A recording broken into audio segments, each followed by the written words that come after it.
Vamos a buscar en nuestras Biblias, en Romanos capítulo 7.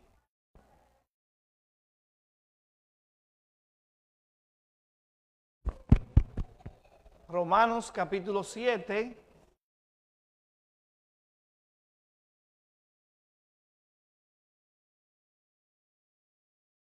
Bueno, yo voy a leer algunos versículos. Vamos a dar algunas enseñanzas del capítulo 7 de Romanos. Y el título del mensaje de hoy es La batalla de todo cristiano. Eso es el día a día, la cotidianidad. Todos tenemos batallas que librar. Entonces, vamos a leer el versículo 19 hasta el 25 del capítulo 7 de Romanos. Y después vamos a ir dando algunos principios de ese capítulo. Dice el versículo 18: y yo sé que en mí, esto es, en mi carne, no mora el bien. Dice la palabra de Dios: porque el querer el bien está en mí, pero no el hacerlo. Porque no hago el bien que quiero, sino el mal que no quiero, eso hago. Y si hago lo que no quiero, ya no lo hago yo, sino el pecado que mora en mí. Así que, queriendo yo hacer el bien, hallo esta ley, que el mal está arraigado en mí. Esa palabra la puse yo para argumentar que el pecado está en mí. Porque según el hombre interior o la persona interior, me deleito en la ley de Dios. Pero veo otra ley en mis miembros, que se rebela contra la ley de mi mente y que me lleva cautivo a la ley del pecado que está en mis miembros, está dentro de mí, está en mi carne, mejor dicho. Miserable de mí, ¿quién me librará de este cuerpo de muerte? Pero aquí está la solución. Gracias doy a Dios por Jesucristo, Señor nuestro. Así que yo mismo con la mente sirvo a la ley de Dios, mas con la carne a la ley del pecado. Entonces vamos a orar para que Dios me ayude a exponer lo que dice su palabra, básicamente los principios bíblicos de su palabra, que siempre van a ser perpetuos, permanentes y necesarios para nuestro diario vivir. Oremos.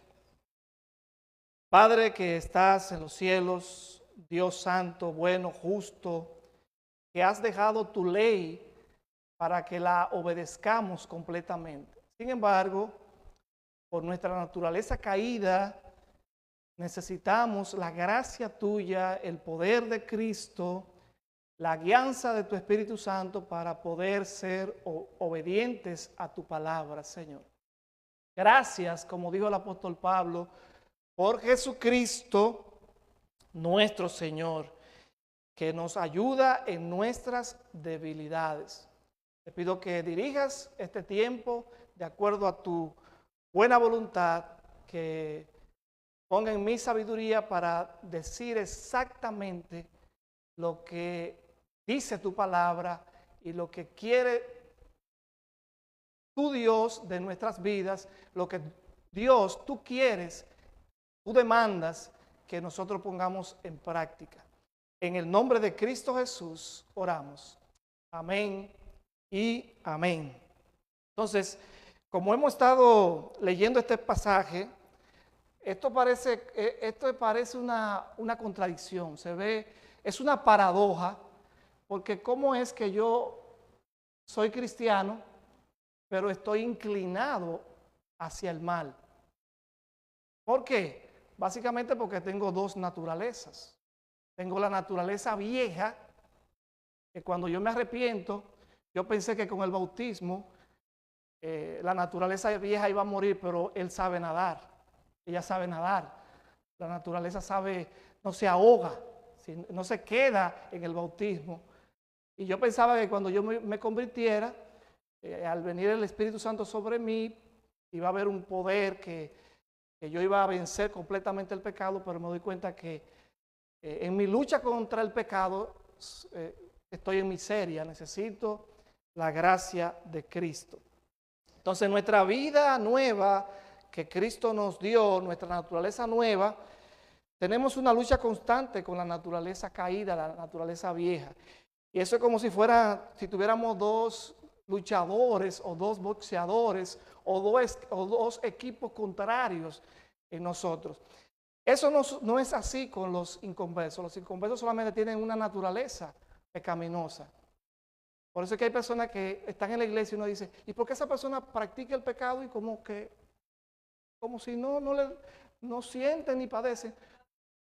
Naturalmente lo hacen porque todavía no se han arrepentido.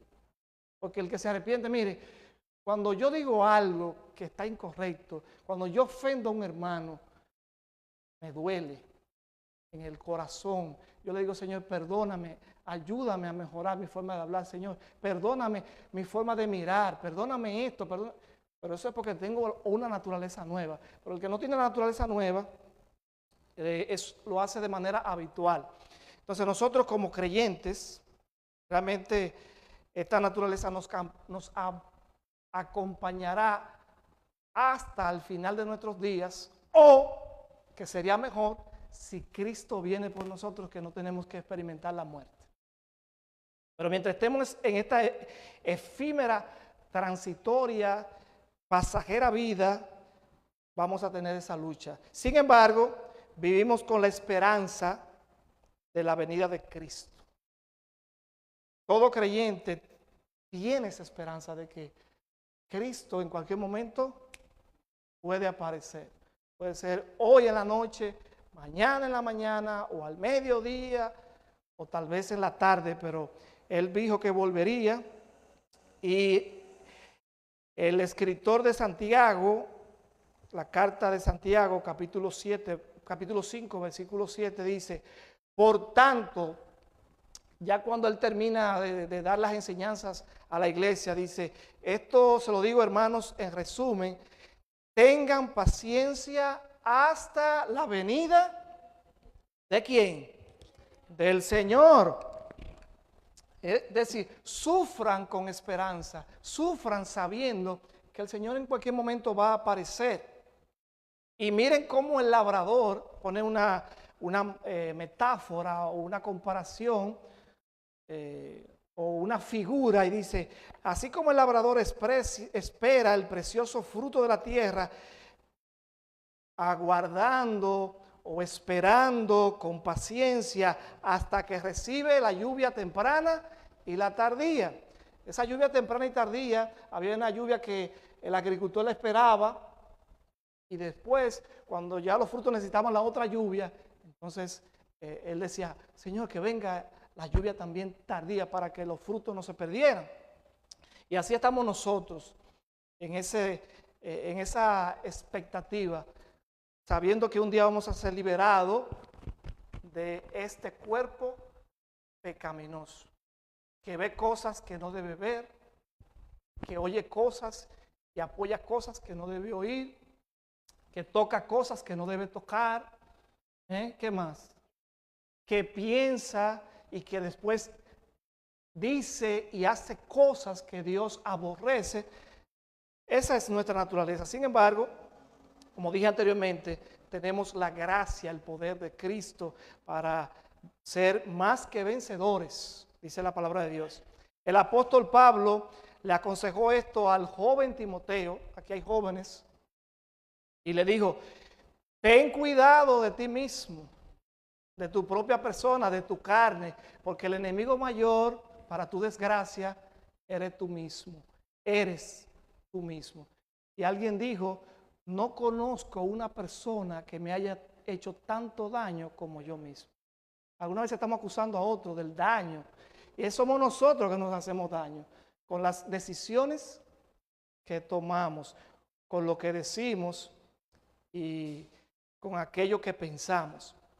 Y después dice, pero también ten cuenta con lo que tú le enseñas a otros, porque así como yo sigo a alguien, veo el ejemplo de otra persona, sigo el ejemplo de Cristo, así hay otras personas que están viendo mi actuar. Y le estoy enseñando tanto en palabras como en acciones. Y debemos tener mucho cuidado con lo que estamos enseñándole a otros.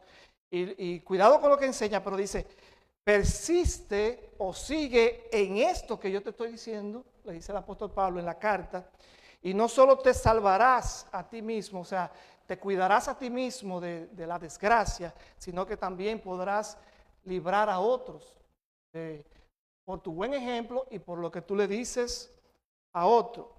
La carta de Romanos que acabamos de leer, que leímos unos versículos para no leer tanto, esta carta fue escrita a una comunidad compuesta por judíos y no judíos. Es decir, había una congregación mixta. Habían judíos y habían personas de otras nacionalidades. Y así vemos iglesias.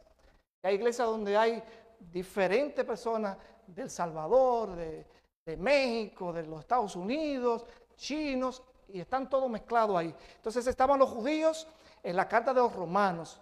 Estaban los judíos, pero habían otras personas que eran lo que le llamamos los gentiles, que somos nosotros.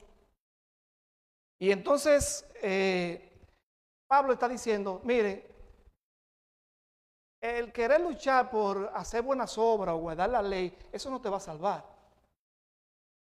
Le decía a los judíos. Y a los gentiles le decía, apártense de esas inmundicias que ustedes vivían practicando o que están practicando, apártense de eso y pongan su fe en Cristo, que lo puede librar de la condenación y lo puede librar de la esclavitud del pecado.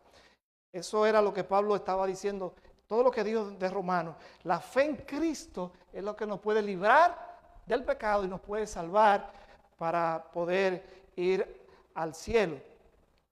La vida cristiana es comparada como un matrimonio.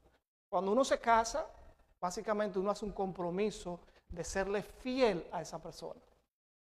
Entonces, si nos vamos a Romanos capítulo 7, desde el versículo 1 hasta el versículo 6, el apóstol Pablo hace una comparación entre la relación de una pareja, del hombre con su esposa, y la relación de el hombre o la mujer con Cristo o la persona con Cristo.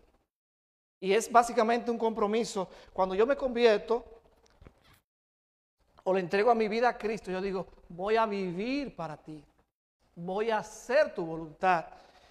Y eso es lo que el apóstol Pablo está, si ustedes ven, en el versículo 1 al 3 del capítulo 7, el apóstol Pablo dice que cuando una mujer está casada con un hombre, mientras el hombre está vivo, y no es por adulterio, mientras el hombre está vivo, si la mujer se casa otra vez, ella va a cometer adulterio, porque el hombre está vivo.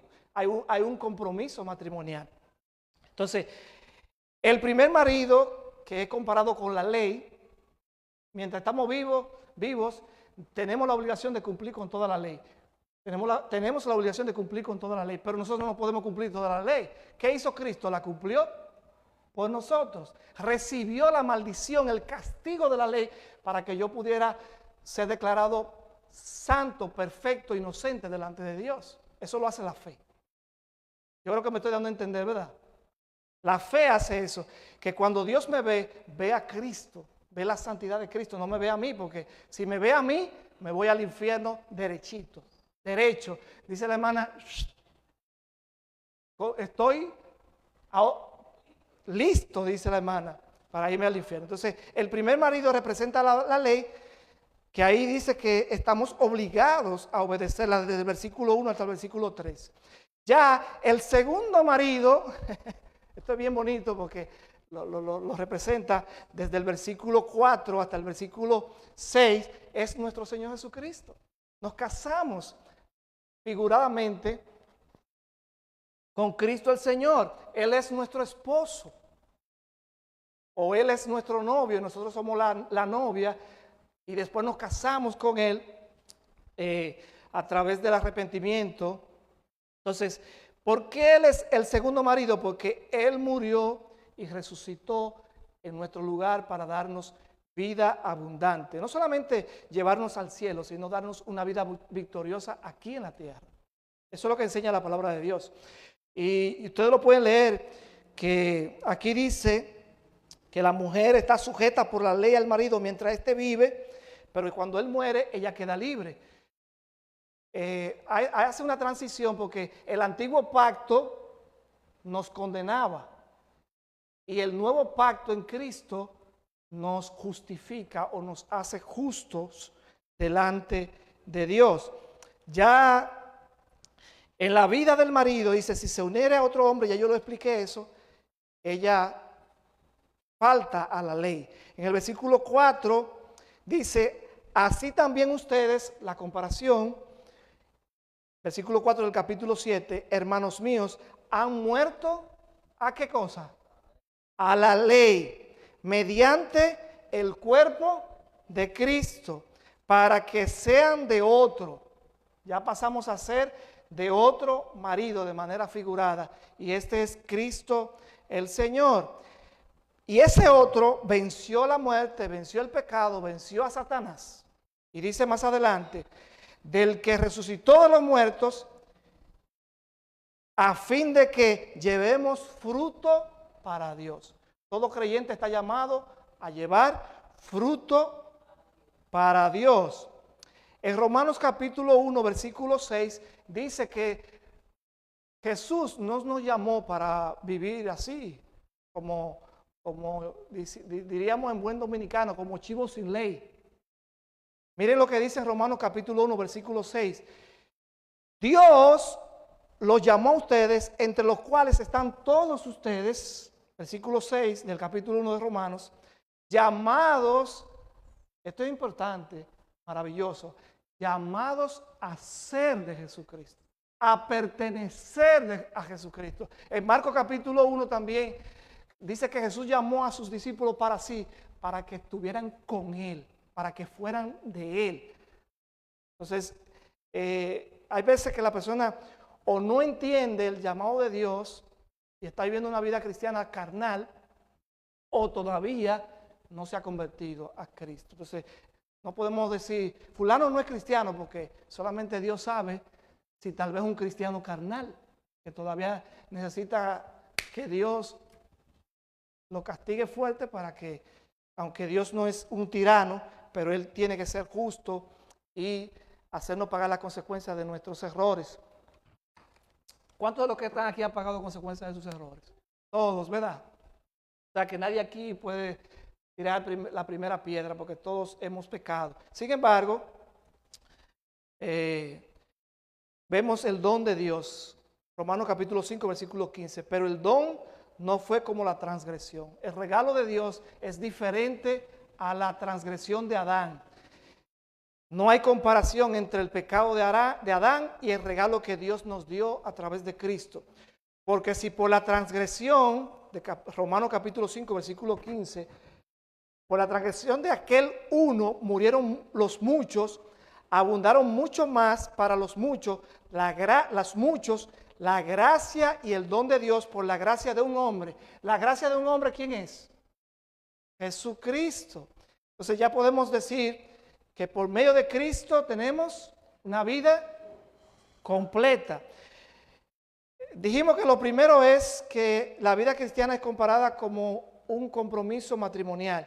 En segundo lugar, tenemos una naturaleza vieja y una naturaleza nueva, y ambas están contrarias.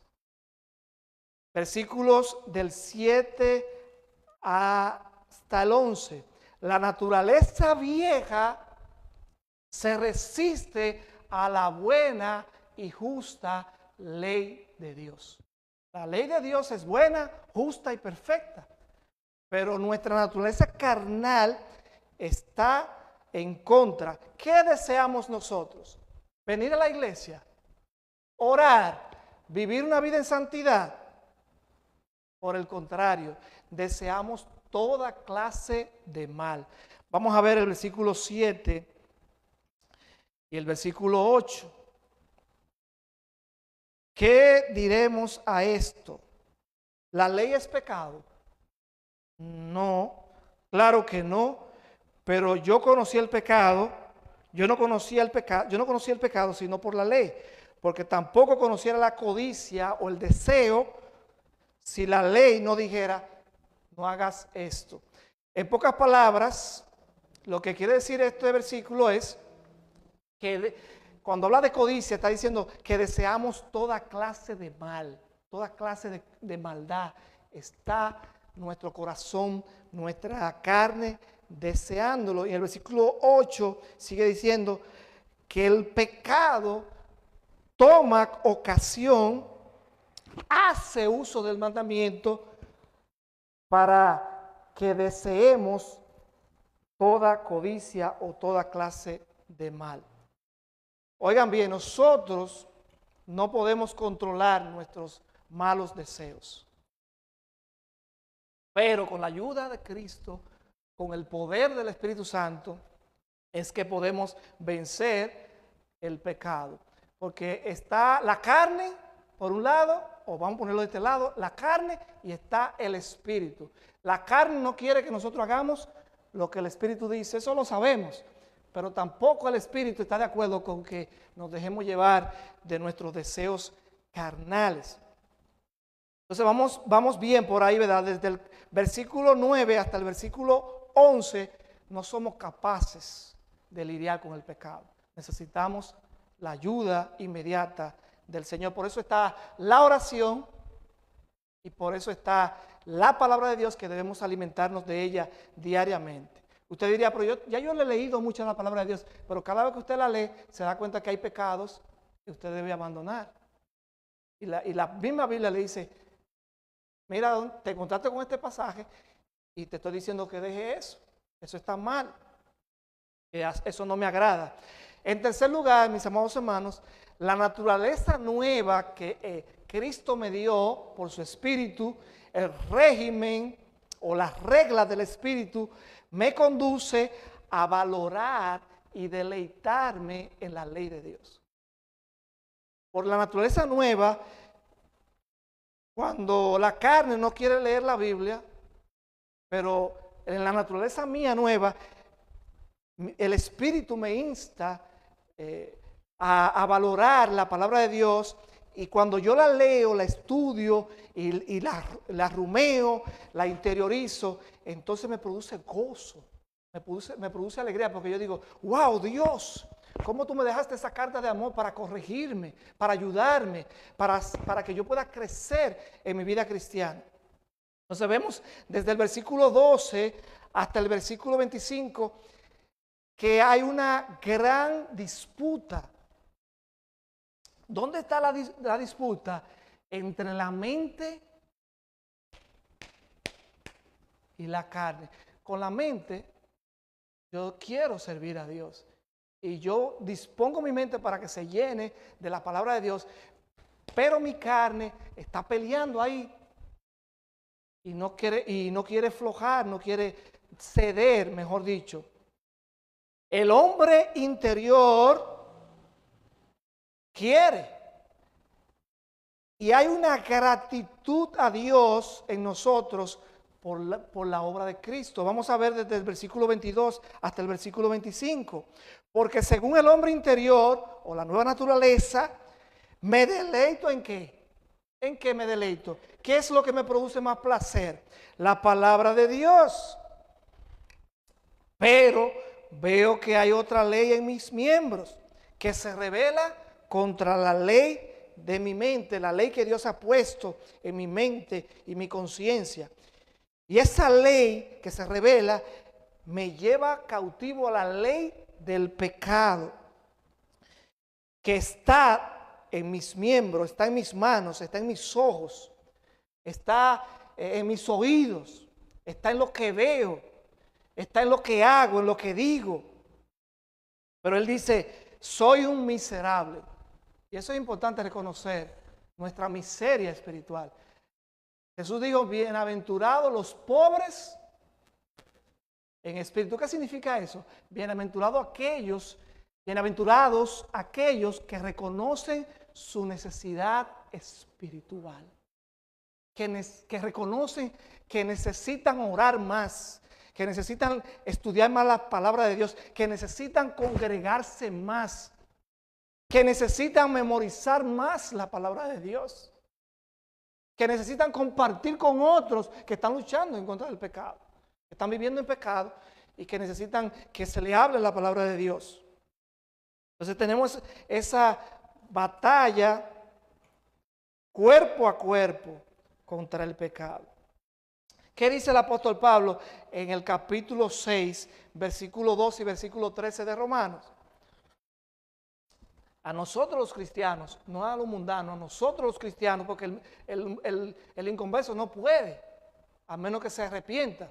Pero dice a nosotros los cristianos, no reine o no tome todo el poder, no tome poder, no reine, no tome la autoridad, pues el pecado en su cuerpo mortal, en vuestro cuerpo mortal, de modo que lo obedezcáis en sus concupiscencias. ¿Qué significa concupiscencia?